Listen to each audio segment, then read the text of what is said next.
Hi! Mga kababayan ko sa Pilipinas.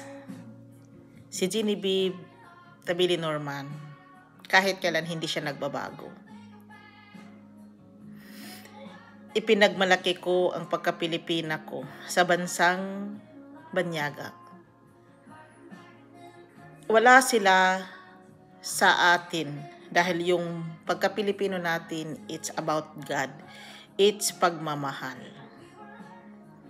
Di ko alam kung anong sa kanila, all in all, despite for all odds, I live my life to the fullest. But at the end of the day, I thank God I'm still here. Surviving and happy.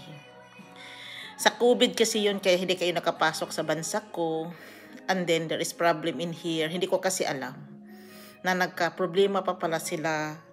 The family problem is still here.